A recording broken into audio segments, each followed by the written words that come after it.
In this video, I'll show you how to fix CurseForge not logging in, step by step. First, completely close CurseForge and Overwolf.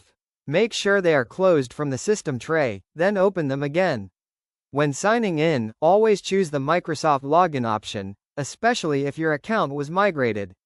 If you're using a VPN, disable it temporarily. You can also try switching to a different internet connection. Press Windows key plus R, type %local app data %\CurseForge, and press Enter.